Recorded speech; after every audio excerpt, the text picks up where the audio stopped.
Nalalapit na naman ang examination week. Katambal nito, ang pagbalanse sa mga personal na gawain at gawaing pang-akademya. Agad? Nako, maaaring maisip mo na napakahirap pagsabay-sabayin ng mga to. Pero huwag ka mag-alala dahil sagot ka namin. Narito ang ilang tips para maging isang produktibong estudyante. Una, magkaroon ng to-do list. Italang yung mga dapat gawin at pagsunod-sunod din ito ayon sa kung ano ang dapat maunang tapusin. Pangalawa, gumawa ng one task at a time. Iwasang pagsabay-sabay ng maraming proyekto sa maikling panahon. Pagkus, mag-focus muna sa isang gawain. Pangatlo, iwasan ng mga abala. Hanggat maaari, limitahan lang yung sarili sa paggamit ng social media, cellphone, at iba pang mga gadgets para makapag-focus.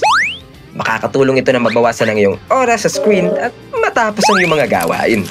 Pang-apat, maglaan ng oras sa pahinga.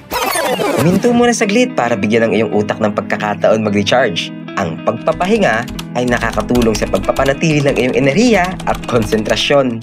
At panghuli, humingi ng tulong. Kung nahihirapan, pwede kang humingi ng tulong at magtanong sa iyong guro, kaklase, at mga kaibigan. Sa tulong nila, mas mapapadali ang iyong pag-unawa. Ang pagiging produktibong estudyante ay nangangailangan ng tamang balanse at disiplina. Patuloy na magpursige, magsumikap at alagaan ang sarili.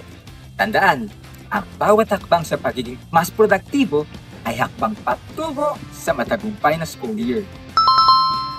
Lahat ng yan ay tips mula sa DWBX 96.5, The Voice and Rhythm of the City.